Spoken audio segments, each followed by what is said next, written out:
I'm David Jacoby. We are What up, What Doc? is it that we do? We give the people what they want. Jalen Rose, joining us today on the show is none other than LL Cool J, the founder and CEO of Rock the Bells, legend in the game. Thank you so much for joining the show today. Absolutely, my pleasure, man. Thanks for having me. So the first thing I want to know is about Rock the Bells brand and how you're expanding it in this movement that you started. Yeah, well, Rock the Bells is a modern media platform that we've created, and it's basically for Gen X classic hip hop fans. You have, for so many years, a lot of the Gen X fans who love classic and timeless hip hop weren't getting a chance to really they didn't have the chance to really dive into, the culture, and touch the artists they love, hear the music they love, explore the culture the way they really want to. So I created this platform. The difference is that this platform, not only did I get great strategic investors, but I made other members of the community owners. Run DMC has ownership. Roxanne Shante, Big Daddy Kane has ownership. So many different people. Fab Five Freddy has ownership.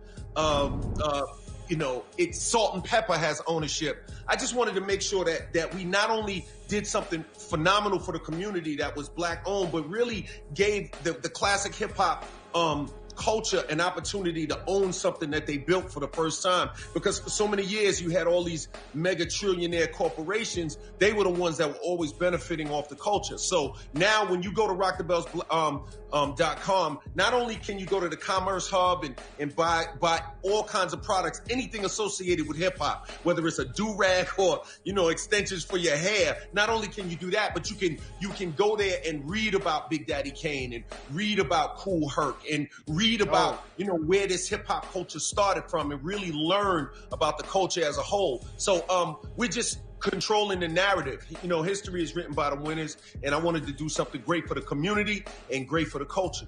And that's what it is. You know what I mean?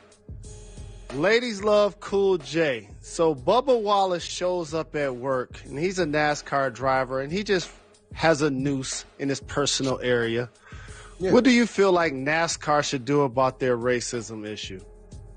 Hey, look, racism isn't only organizational. It's really, and it's not only institutional, it's really in the hearts and minds of racists, right? So they're going to just really have to weed out, those racist people. As these things come up, as people make comments, they're going to have to decide who they want to be in business with.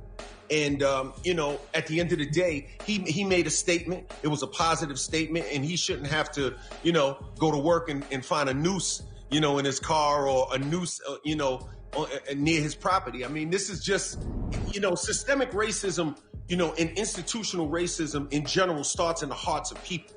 It's not like, you can't point to a building and say the building's racist. It's people.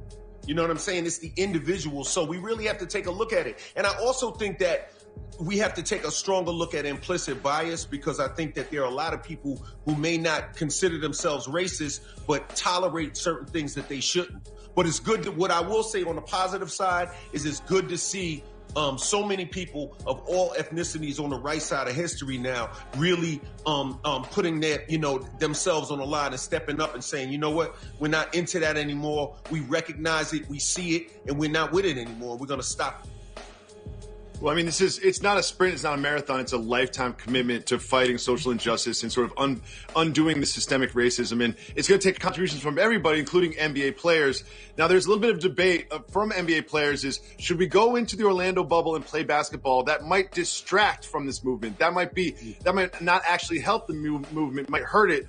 Or do we use that attention that will be on us as a platform to help the movement? Which way do you think that NBA players should go?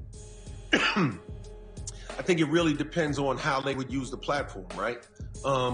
It really depends on how they use the platform. I think that that's ultimately what it's about, because this is a really important time, and this is a time where history is on the line.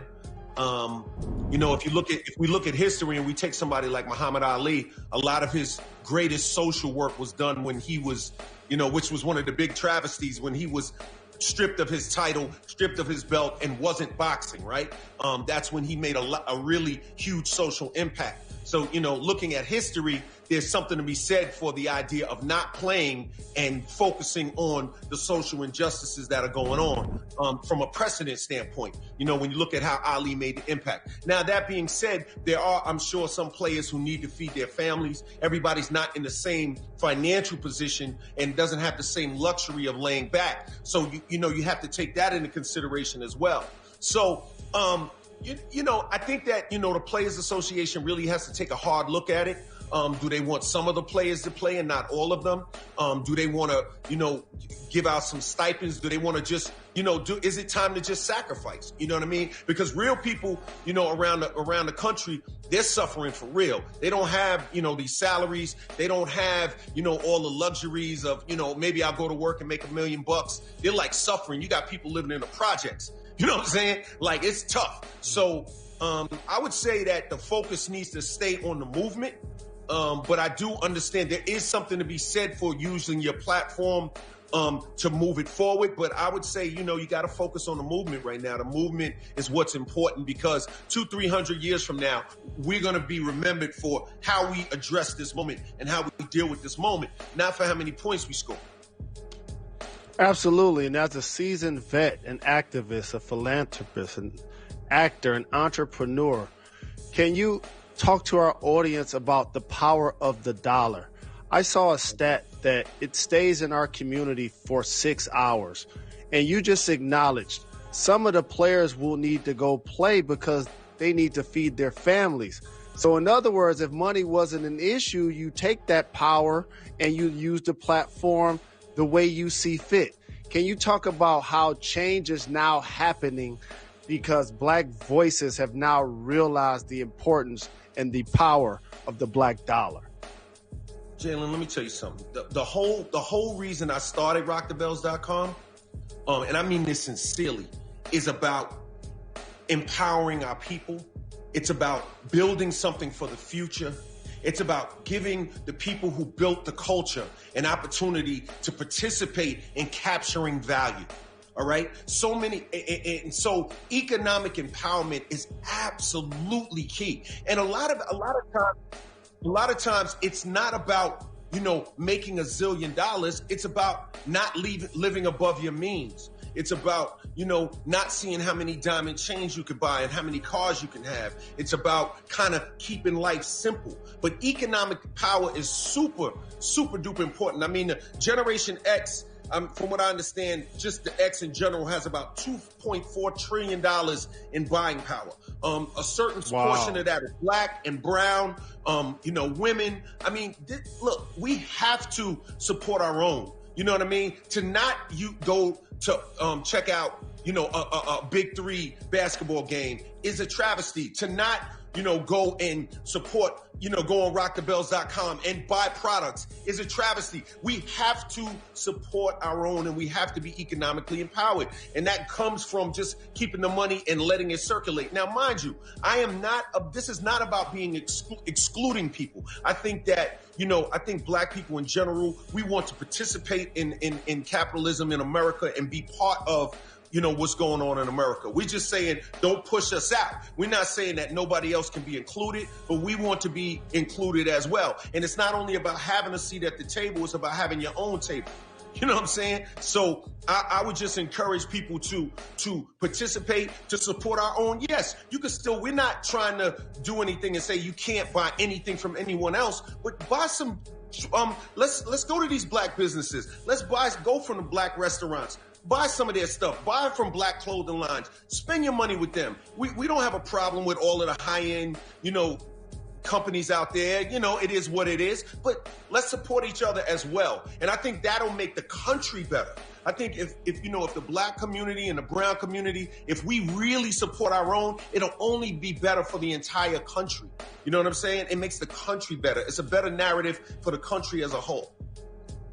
That is so well said, and we appreciate you joining us on the television show. Don't forget, we have exclusive content with LL Cool J for coming through, and encourage you to listen to the podcast because we always have exclusive content on our podcast. We have some today with LL Cool J.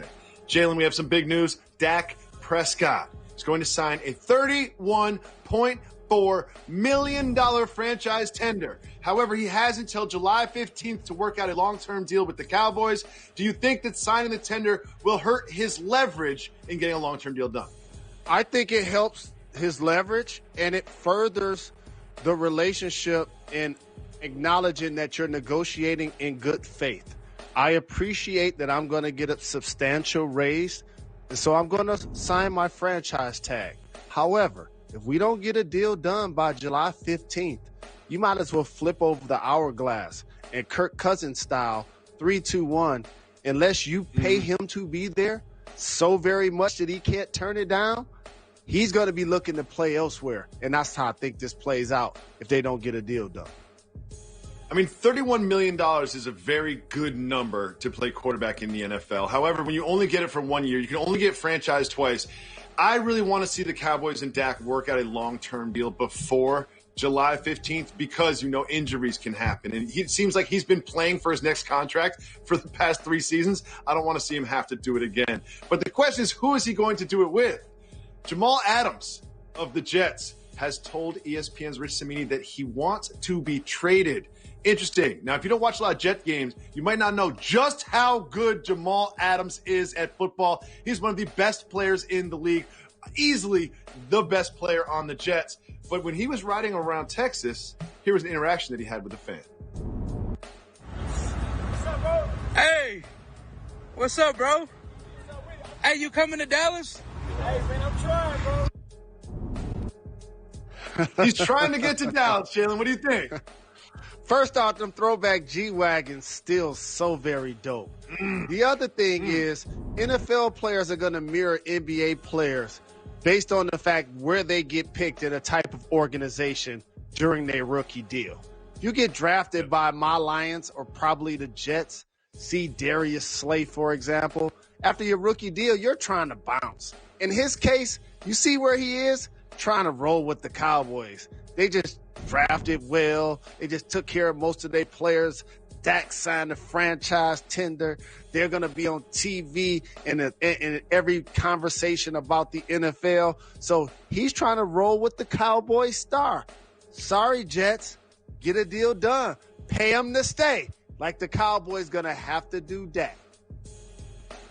I would love to see Jamal Adams on a big-time team. When we come back, we have some more trouble about the NBA bubble. We'll break that down for you in just 2 minutes when Jalen and Jacoby return. Welcome back to Jalen and Jacoby. Jalen, it is time for another NBA bubble update.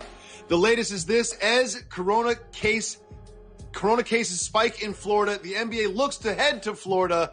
There is a concern Adam Silver voiced this weekend about the coronavirus and the spiking down there and the outbreak. Jalen, if you're an NBA player, how hesitant would you be to commit to this bubble idea? Very hesitant. And you heard Lou Williams say he was 50-50. And here's why, Jacoby. It's a duality. You can't isolate what's happening with coronavirus versus what's happening as it relates to the social unrest of the killing of unarmed black men by law enforcement or vigilantes. You just can't ignore it. And with a league that's over 70% black, it's going to permeate throughout their households and throughout the communities. So this is not a done deal that all players and teams from every squad is going to end up, and each roster is going to be filled out with players enthusiastic and ready to play basketball right now. Well, we will hope for the best and prepare for the worst. While the NBA themselves can quarantine, the people that work at the hotels, the people that make their food, those people will be going in and out of the bubble, which could cause a problem. I want to thank LL Cool J for coming by and everything that he's doing with Rock the Bells. Love. Make sure you listen to our podcast where we have exclusive content. Cool J. Coming up next is Dan Le Batard and Highly Questionable. We'll be back. You.